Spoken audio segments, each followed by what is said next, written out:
Friends, ಇದು 30-40 ಸೈಟ್ನಲ್ಲಿ ಕಟ್ಟಿರೋಂಥ duplex ಮನೆ. ಇದು ಒಳಗಡೆ ಹೋಗಿ ನೋಡಿದ್ರೆ ನಿಜವಾಗ್ಲೂ ಇದು 30-40 ಮನೆನಾ ಅಂತ ಅನ್ಸುತ್ತೆ. ಇಲ್ಲ ಫ್ರೆಂಡ್ಸ್, ಖಂಡಿತ ಇಲ್ಲ. ಇದು 30-40 ಮನೆ ಅಂತ ಅನ್ಸೋದೇ ಇಲ್ಲ. ಒಳಗಡೆ ಹೋದರೆ 40-60 ಮನೆ ಥರ ಇದೆ ಈ ಮನೆ.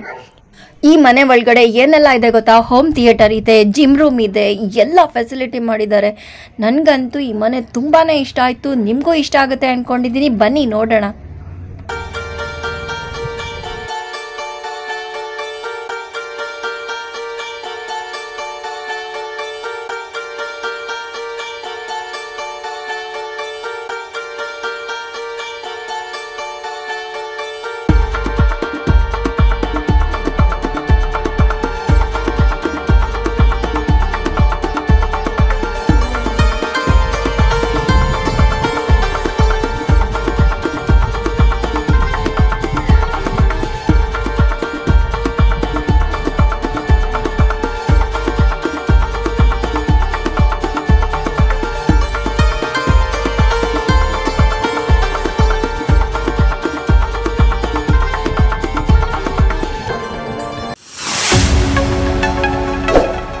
ಇನ್ನೂ ಹೆಚ್ಚಿನ ವಿಡಿಯೋಗಳಿಗೆ ನನ್ನ ಚಾನೆಲ್ನ ಸಬ್ಸ್ಕ್ರೈಬ್ ಮಾಡ್ಕೊಳ್ಳಿ ಫ್ರೆಂಡ್ಸ್.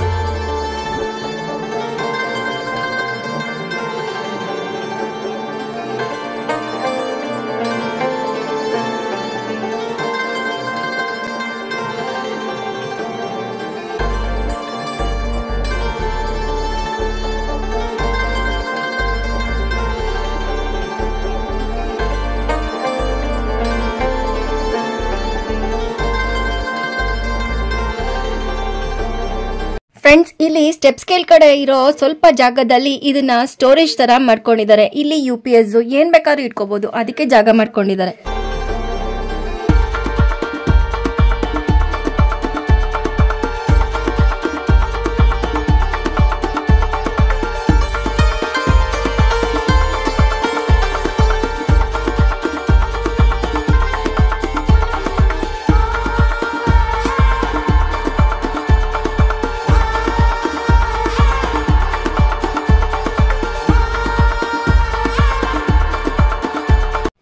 ಈ ಮನೆಯಲ್ಲಿ ವಾರ್ಡ್ರೋಬ್ಗೂ ಕೂಡ ಟೀಕುಡ್ನೇ ಬಳಸಿದ್ದಾರೆ.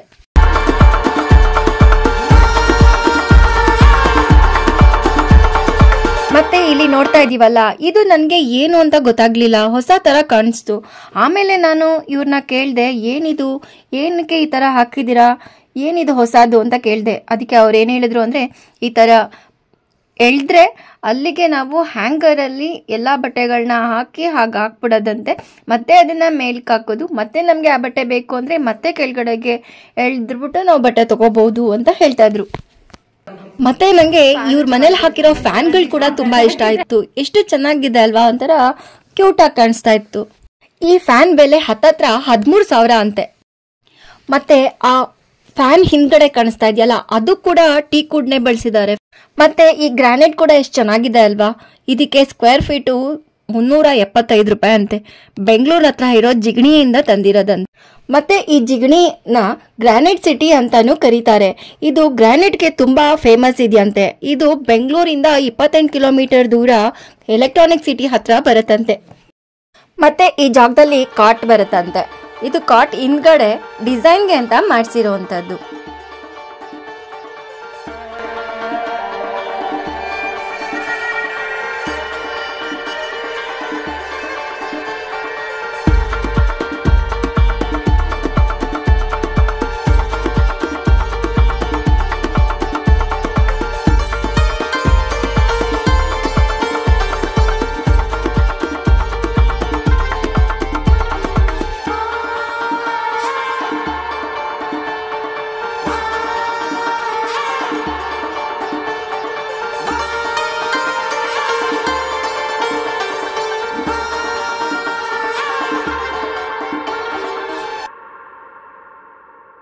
ನೋಡಿ, ಇವರು ಬಾತ್ರೂಮ್ ಡೋರ್ಗಳು ಕೂಡ ಟೀಕುಡ್ ಇಂದಾನೆ ಮಾಡಿಸಿದ್ದಾರೆ. ಈ ಮನೆಯಲ್ಲಿ ಎಲ್ಲೆಲ್ಲಿ ವುಡ್ಗಳು ಕಾಣಿಸುತ್ತೆ ಎಲ್ಲಾನು ಟೀಕುಡ್ ಇಂದಾನೆ ಮಾಡಿಸಿದ್ದಾರೆ ಗೊತ್ತಾ. ಎಲ್ಲ ಕ್ವಾಲಿಟಿನೇ ಬೇಕು ಅಂತ ಅನ್ಕೊಂಡು ಎಲ್ಲಾ ಕಡೆ ಟೀಕುಡ್ ಬಳಸಿದ್ದಾರೆ ಇವರು.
ಎಲ್ಲಾರ್ಗೂ ಜೀವನದಲ್ಲಿ ಒಂದು ಆಸೆ ಇರುತ್ತೆ, ಒಂದು ಸ್ವಂತ ಮನೆ ಮಾಡ್ಕೋಬೇಕು ಅಂತ.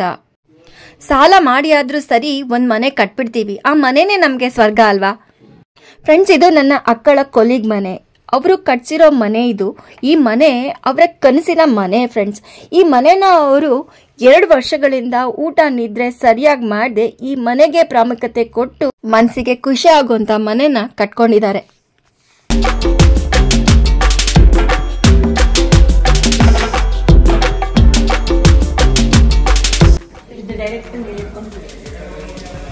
ಅಂದ್ರೆ ಎಲ್ಲಿ ಕನೆಕ್ಟೆಡ್ ಇದೆ? ಇಲ್ಲಿದೆಯಲ್ಲ ಅದು ಫಿಲ್ಟರ್ ಆಗಿ ಇಲ್ಲಿದೆಯಲ್ಲ ಫಿಲ್ಟರ್ ಆಗಿ ಇದು ಓಪನ್ ಮಾಡೋದು. ಇದು ಡೈರೆಕ್ಟ್ ಮೇಲ್ ಕನೆಕ್ಷನ್ ಮಾಡೋದು ಬೇಡ ಅಂದ್ಬಿಟ್ರೆ ಇಲ್ಲೇ ಕನೆಕ್ಷನ್ ಮಾಡ್ಬಿಡ್ತಾರ. ಇವಾಗ ಇಲ್ಲಿ ಡೈರೆಕ್ಟ್ ಇಟ್ಕೊಳ್ಳೋದು ಕುಡಿಯೋದಷ್ಟೇ. ಇಲ್ಲೇ ಕನೆಕ್ಷನ್ ಮಾಡ್ಬಿಡ್ತಾರೆ, ಇಲ್ಲಿಂದ ಹಿಂಗೆ ಡೈರೆಕ್ಟ್ ಇಟ್ಕೊಂಡು ಕುಡಿಯೋದು. ಇಂಜಿನಿಯರ್ ಜೊತೆಗೆ ತಾವು ಪ್ಲಾನ್ ಹಾಕ್ತಾ ಈ ಮನೆ ವಾಸ್ತು ಹೇಗ್ ಬರಬೇಕು, ವಾಸ್ತು ಪ್ರಕಾರ ಯಾವ್ಯಾವುದು ಎಲ್ಲೆಲ್ಲಿ ಬರಬೇಕು, ಹಾಗೆ ಕಟ್ಸ್ಬೇಕು ಅಂತ ಹೇಳಿ, ಮತ್ತೆ ಯಾವುದೇ ಸಾಮಗ್ರಿಗಳಾಗಬೇಕು ಎಲ್ಲಾನು ಕ್ವಾಲಿಟಿನೇ ಇರಬೇಕು, ಮತ್ತೆ ಹೆಚ್ಚು ಬಾಳ್ಕೆ ಬರಬೇಕು ಅಂತ ಅಂದ್ಕೊಂಡು ಯಾವ್ದ್ಯಾವ್ದನ್ನ ಎಲ್ಲೆಲ್ಲಿ ಅಂದರೆ ಯಾವ ಪ್ಲೇಸಲ್ಲಿ ಯಾವುದು ಚೆನ್ನಾಗಿ ಸಿಗುತ್ತೆ, ಎಲ್ಲಿ ಕ್ವಾಲಿಟಿ ಇರೋಂಥದ್ದು ಸಿಗುತ್ತೆ ಅಂತ ತುಂಬಾ ಸ್ಟಡಿ ಮಾಡಿಬಿಟ್ಟಿದ್ದಾರೆ ಅವರು. ಅಷ್ಟು ಸ್ಟಡಿ ಮಾಡಿ ಹಗಲು ರಾತ್ರಿ ಅಂತ ಇಲ್ಲ, ಎಲ್ಲ ಟೈಮಲ್ಲೂ ಅವರು ಇದೇ ಕೆಲಸ ಅಂತೆ. ಅವ್ರಿಗೆ ಯಾವ ಸಾಮಾನು ಎಲ್ಲಿ ಸಿಗುತ್ತೆ, ಯಾವುದನ್ನು ಎಲ್ಲಿ ತಂದರೆ ಚೆನ್ನಾಗಿರುತ್ತೆ, ಎಲ್ಲಿ ಕ್ವಾಲಿಟಿ ಇರುತ್ತೆ, ಇದೇ ಥರ ಸರ್ಚ್ ಮಾಡಿ ಮಾಡಿ ಮಾಡಿ ಎಲ್ಲ ಸಾಮಾನು ಅವರು ಅದೇ ಥರ ತರಿಸಿ ಹಾಕ್ಸಿರೋದಂತೆ. ನಿಜಕ್ಕೂ ಎಷ್ಟು ಚೆನ್ನಾಗಿ ಬಂದಿದೆ ಅಂದರೆ ಈ ಮನೆಯಲ್ಲಿ ಪ್ರತಿಯೊಂದು ಸಾಮಾನು ಕೂಡ ಯಾವುದು ಚೆನ್ನಾಗಿಲ್ಲ ಅಂತ ಅನ್ಸೋದೇ ಇಲ್ಲ, ಎಲ್ಲಾನು ಒಳ್ಳೆ ಕ್ವಾಲಿಟಿ ಇದೆ, ನೋಡೋಕ್ಕೂ ಚೆನ್ನಾಗಿದೆ, ತುಂಬಾ ಖುಷಿ ಆಗುತ್ತೆ.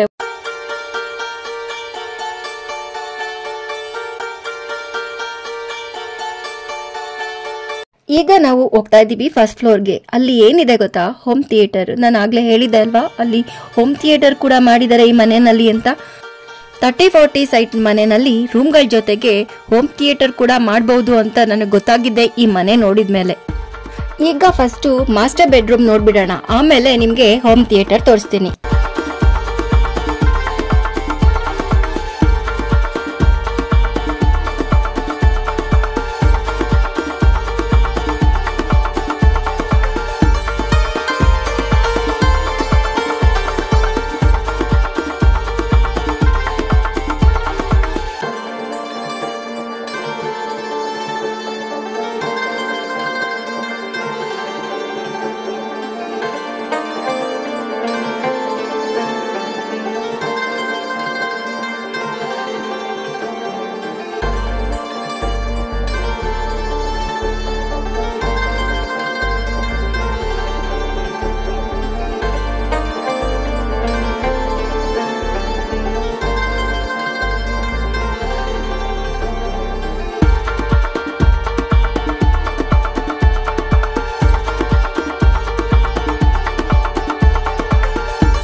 ಈಗ ನಾವು ಹೋಗ್ತಾ ಇದ್ದೀವಿ ಹೋಮ್ ಥಿಯೇಟರ್ಗೆ.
ಹೇಗಿತ್ತು ಹೋಮ್ ಥಿಯೇಟರ್? ಕಾಮೆಂಟ್ ಮಾಡಿ ತಿಳಿಸ್ತೀರಾ?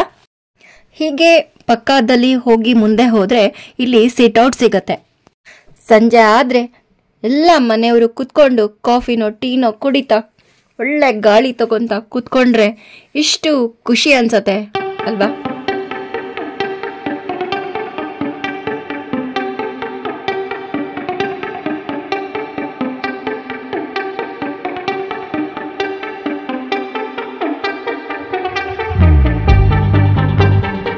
ಹೀಗೆ ಮತ್ತೆ ಒಳಗಡೆ ಬಂದಾಗ ಹೋಮ್ ಥಿಯೇಟರ್ ಪಕ್ಕದಲ್ಲೇ ಇನ್ನೊಂದು ರೂಮ್ ಕೂಡ ಇದೆ.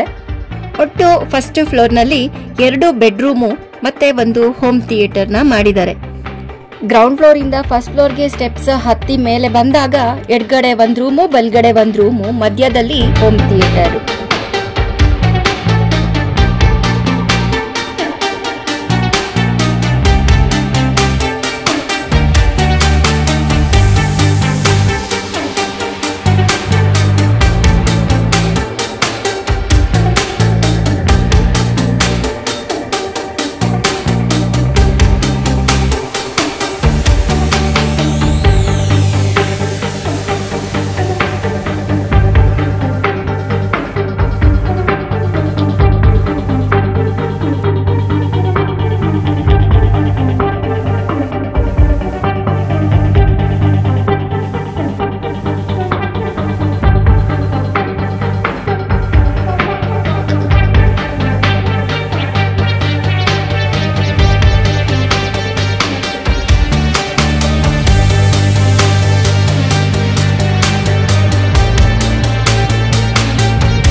ಈಗ ಸೆಕೆಂಡ್ ಫ್ಲೋರ್ ಹೋಗ್ತಾ ಇದ್ದೀವಿ. ಈ ಸೆಕೆಂಡ್ ಫ್ಲೋರ್ನಲ್ಲೇ ನಾನು ಹೇಳಿದ ಹಾಗೆ ಜಿಮ್ ಹಾಲ್ ಇರೋದು.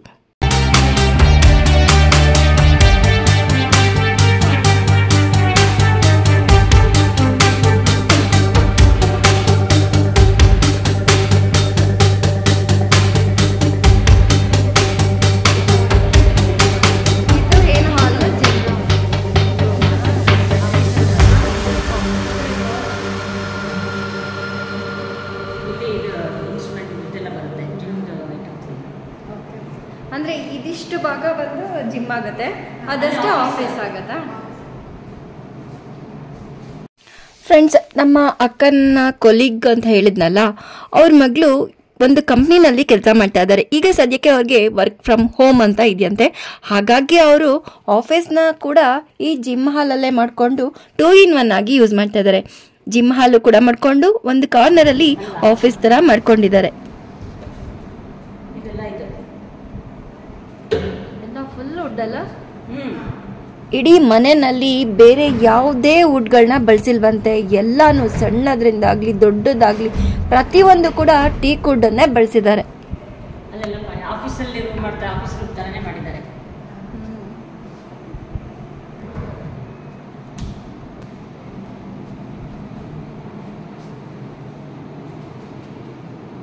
ಡ್ಯಾನ್ಸ್ ಆದ್ರೆ ಮಾಡ್ಕೋಬೋದು. ವಾಶ್ ಬೇಸಿಂದು ಕಾನ್ಸೆಪ್ಟ್ ಚೆನ್ನಾಗಿದೆ. ಅದನ್ನು ವೇಸ್ಟ್ ಮಾಡಿಲ್ಲ.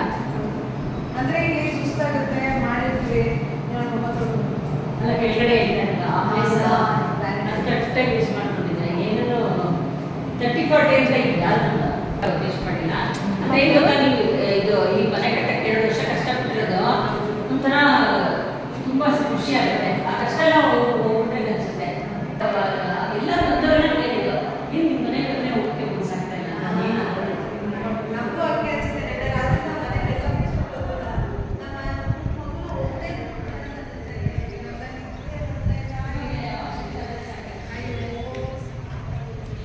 ಇದಿದೆಯಲ್ಲ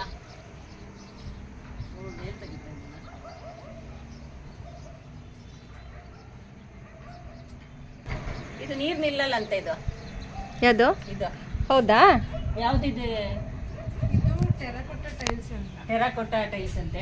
ಅಂದ್ರೆ ಇದು ವಾಟರ್ ರೆಸಿಸ್ಟೆಂಟ್ ಅಂತ. ಯಾವುದು? ಟೆರೆಕೋಟಾ ಅಂತ. ವಾಟರ್ ರೆಸಿಸ್ಟೆಂಟ್ ಅಂತ ಅಂದ್ರೆ ನೀರು ನಿಲ್ಲಲ್ಲ ಅಂತ, ಈಗ ಜಾರಲ್ಲ ಅಂತನಾ? ಆ ಜಾರಲ್ಲ ಅನ್ನೋದಕ್ಕಿಂತ ನಾರ್ಮಲ್ ಟೈಲ್ಸ್, ಟೆರೆಸ್ ಟೈಲ್ಸ್ ಇರುತ್ತಲ್ಲ, ಅದು ನಿಮಗೆ ವುಡ್ ಸ್ವಲ್ಪ ಇದು ಬರುತ್ತೆ, ಕ್ಲೇ ಮಣ್ಣು ಅದು ಬರುತ್ತೆ. ಅದು ನಿಮ್ಗೆ ಏನಾಗುತ್ತೆ, ಕಾಲ ನಂತರ ಮಳೆ ಬಂದು ಬಂದು ಬಂದು ಇದು ಟೆರೆಸ್ಸಿಗೆ ಕಂಟಿನ್ಯೂಸ್ ಸೀಪೇಜ್ ಆಗ್ತಾ ಇರುತ್ತೆ. ಇದು ಆ ಥರ ಅಲ್ಲ. ಇದು ನೀರು ಇಲ್ಲಿ ಮಧ್ಯದಲ್ಲಿ ಇದು ಹಾಕಿದಾರಲ್ಲ, ಅದರಿಂದ ನೀರು ಬರೋದೇ ಇಲ್ಲ. ಸೊ ಇಲ್ಲಿ ಸೀಪೆ ಇದಕ್ಕಾಗೋ ಚಾನ್ಸೇ ಇಲ್ಲ. ಸ್ವಲ್ಪ ಮಳೆ ಟೈಮಲ್ಲಿ ಜಾರುತ್ತೆ, ಅದು ಸ್ವಲ್ಪ ಕೇರ್ಫುಲ್ ಆಗಿರ್ಬೇಕು, ಯಾಕಂದ್ರೆ ಸಾಫ್ಟ್ ಇದೆ. ಅದು ಬಿಟ್ರೆ ಸೀಲಿಂಗ್ ಸೇಫ್ ಆಗಿರುತ್ತೆ. ನಮ್ಗೆ ಅದೇ ತಾನೇ ಮೇನ್. ಅಂದ್ರೆ ಲೀಕೇಜ್ ಆಗದೇ ಇಲ್ಲ ಇದ್ರಲ್ಲಿ ಅಂತ. ಓಕೆ. ಆಮೇಲೆ ನೀರು ನಿಂತ್ಕೊಳ್ಳೋದಿಲ್ಲ ಅನ್ಸುತ್ತೆ. ನೀರು ನಿಲ್ಲಲ್ಲ. ನೀರ್ ನಿಲ್ಲಲ್ಲ, ಬಿಕಾಸ್ ಅದು ಸ್ಲೋಪ್ ಕೊಟ್ಟಿರೋ ಜಾಗ ಆ ಥರ ಇದೆ. ಎರಡೆರಡು ಕಡೆ 3-3 ಕಡೆ ಅಂದ್ರೆ ನೀಟಾಗಿ ಅವ್ರಂಗೆ ಕೊಟ್ಟಿದ್ದಾರೆ ನೋಡಿ. ಅಲ್ವಾ? ಹಂಗೆ ಹೋಗಿದೆ ಅದು ಆಕ್ಚುಲಿ. ಹೌದು. ಎಲ್ಲೂ ನೀರು ನಿಲ್ಬಾರ್ದು. ಇಲ್ಲೇ ಫೀಲ್ ಆಗುತ್ತೆ. ಒಂದು ಹಿಂಗೆ ಡೌನ್ ಹಿಂಗೆ ಬಂದ್ಬಿಡುತ್ತೆ. ಹೌದು. ಆಮೇಲೆ ಸ್ವಲ್ಪ ಕಾಣಿಸ್ತಾನೂ ಇದೆ. ಇಲ್ಲಿ ಸ್ವಲ್ಪ ಉಬ್ಬಿದೆ. ಹೌದು. ಇಲ್ಲಿ ಸ್ವಲ್ಪ ಉಬ್ಬಿದೆ. ಇದು ಉಬ್ಬೋಗಿ ಹೋಗಿ ಹಂಗೆ ನೀರು ಹೋಗೋ ಥರ ಇದೆ. ಕೆಳಗಡೆ ಹೋಗು. ಇನ್ನೊಂದಿದೆ ಬ್ಯಾಲ್ಕನಿ ಅಲ್ಲಿ ವೇಸ್ಟ್. ಅಲ್ಲೊಂದು ಬಾಲ್ಕನಿ. ಅಲ್ಲೊಂದಿದ್ಯಾ? ನಾವು ಅದು ಜಾಗ ವೇಸ್ಟ್ ಮಾಡೋದು ಸುಮ್ಮನೆ ಖಾಲಿ ಆಗುತ್ತೆ. ಖಾಲಿ ಇತ್ತಾ? ಬ್ಯಾಲ್ಕನಿಗೆ ಸೀಲಿಂಗ್ ಅಷ್ಟೇ. ಈಗ ಅಲ್ಲೆಲ್ಲ ಅವ್ರದೆಲ್ಲ ಇದೆ ನೋಡಿ, ಬ್ಯಾಲ್ಕನಿಗೆ ಸೀಲಿಂಗ್. ಇವ್ರು ಏನ್ ಹೇಳ್ತಿದ್ದಾರೆ ಅಂದ್ರೆ, ಆ ಮನೆಯಲ್ಲಿ ಸಿಟ್ಔಟ್ ಇದೆಯಲ್ಲ, ಅದ್ರ ಮೇಲ್ಗಡೆ ಒಂದು ಖಾಲಿ ಜಾಗ ಇದೆಯಲ್ಲ, ಆ ಖಾಲಿ ಜಾಗನ ವೇಸ್ಟ್ ಮಾಡಿಲ್ಲ. ನಾವ್ ಈ ತರ ಬಾಲ್ಕನಿ ಮಾಡ್ಕೊಂಡಿದೀವಿ. ಮತ್ತೆ ಇವ್ರ ಅಮ್ಮಂಗೆ ಗಾರ್ಡನಿಂಗ್ ಅಂದ್ರೆ ತುಂಬಾ ಇಷ್ಟ ಅಂತೆ. ಹಾಗಾಗಿ ಈ ಜಾಗನ ಅದಕ್ಕೋಸ್ಕರ ಯೂಸ್ ಮಾಡ್ಕೊಂತಾರೆ. ಅದಕ್ಕಾಗಿ ಈ ತರ ಮಾಡ್ಕೊಂಡಿದೀವಿ ಅಂತ ಹೇಳ್ತಾ ಇದಾರೆ.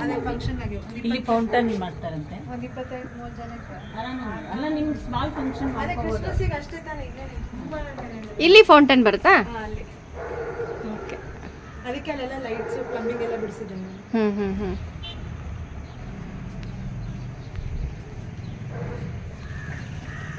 ಅಲ್ಲಿ ಮೇಲೆ ಪರ್ಗೋಲ ಬರುತ್ತೆ, ಫುಲ್ ಕವರ್ ಆಗುತ್ತೆ. ಹೌದಾ? ಇಲ್ಲಿ ಮೇಲೆ ಸೀಲಿಂಗ್ ಎಲ್ಲ ಕವರ್ ಮಾಡಿಸ್ತಾರಂತೆ. ಇದು ಕವರ್ ಎಲ್ಲ ಆದಾಗ ಒಂದು ಸಣ್ಣ ಫಂಕ್ಷನ್ ತರ ಅಥವಾ ಪಾರ್ಟಿನೋ ಏನೋ ಮಾಡ್ಕೊಳ್ಳೋದಕ್ಕೆ ಯೂಸ್ ಆಗುತ್ತೆ ಅಂತ ಹೇಳಿದ್ರು. ಹೇಗನ್ನಿಸ್ತು? ಸೆಕೆಂಡ್ ಫ್ಲೋರ್ ನಲ್ಲಿ ಜಿಮ್ ಹಾಲ್ ಇದೆ. ಎಷ್ಟು ಪ್ರಶಾಂತವಾಗಿದೆ. ನಾವು ಏನೇ ಎಕ್ಸರ್ಸೈಸ್ ಮಾಡಿದ್ರು ಎಷ್ಟು ಕೂಲ್ ಆಗಿ ನಾವು ಮಾಡ್ಕೊಂಡು ಹೋಗ್ಬೋದು ಅಲ್ವಾ?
ಫ್ರೆಂಡ್ಸ್, ಹೇಗೆ ಅನ್ನಿಸ್ತು ಈ ಮನೆ? 30-40 ಸೈಟ್ನಲ್ಲಿ ಕಟ್ಟಿರೋಂಥ ಮನೆ ನಿಜಕ್ಕೂ 30-40 ಮನೆ ಅಂತ ಅನ್ಸಲ್ಲ ಅಲ್ವಾ? ಇದು 40-60ನಲ್ಲಿ ಕಟ್ಟಿರೋಂಥ ಮನೆ ಅಂತ ಅನ್ಸುತ್ತೆ. ಒಳಗಡೆ ಹೋದ್ರೆ ಎಷ್ಟು ಫೀಲಿಂಗ್ ಆಯ್ತಂದ್ರೆ ನನಗೆ ಒಳಗಡೆ ಎಂಟ್ರಿ ಆಗ್ತಿದ್ದಂಗೆ ಏನೋ ಒಂಥರ ಪಾಸಿಟಿವ್ ಫೀಲ್ ಆಯ್ತು. ಏನಕ್ಕೆ ಅಂದರೆ ಇವರು ಪ್ರತಿಯೊಂದನ್ನು ವಾಸ್ತು ಪ್ರಕಾರನೇ ಕಟ್ಸಿದ್ದಾರೆ ಗೊತ್ತಾ. ನೀವಿಷ್ಟೊತ್ತು ನೋಡಿದ ಮನೆ 2 ವರ್ಷ ಪರಿಶ್ರಮದ್ದು ಫ್ರೆಂಡ್ಸ್. ಬಂದವರೆಲ್ಲ ಮನೆ ತುಂಬಾ ಚೆನ್ನಾಗಿ ಬಂದಿದೆ ಅಂತ ಹೇಳಿದಾಗ ಈ 2 ವರ್ಷದ ಪರಿಶ್ರಮ ಸಾರ್ಥಕ ಅನ್ಸುತ್ತೆ. ಎಲ್ಲರೂ ಮನೆ ತುಂಬಾ ಚೆನ್ನಾಗಿ ಬಂದಿದೆ ಅಂದಾಗ ನಮ್ಮ ಅಕ್ಕನ ಫ್ರೆಂಡ್ ಮುಖದಲ್ಲಿ ಎಷ್ಟು ಸಂತೋಷ ಕಾಣಿಸ್ತಾ ಇತ್ತು ಗೊತ್ತಾ. ಮನೆ ಕಟ್ಟೋ ಮೊದಲು ಪ್ರತಿಯೊಂದು ವಸ್ತುವನ್ನ ಗುಣಮಟ್ಟ, ಬಾಳಿಕೆ ಹೀಗೆ ಎಲ್ಲದರಲ್ಲೂ ಕುಲಂಕುಷವಾಗಿ ಪರಿಶೀಲಿಸಿ ತಂದು ಉಪಯೋಗಿಸಿದ್ರೆ ಕನಸಿನ ಮನೆ ನಿರ್ಮಾಣ ಆಗೋದ್ರಲ್ಲಿ ಸಂಶಯ ಬೇಡ. ಮನೆ ಕಟ್ಟೋ ಯೋಚನೆ ಇರೋರಿಗೆ ಈ ವಿಡಿಯೋ ಉಪಯುಕ್ತ ಆಗಲಿ ಎಂಬುದು ನನ್ನ ಅಭಿಲಾಷೆ.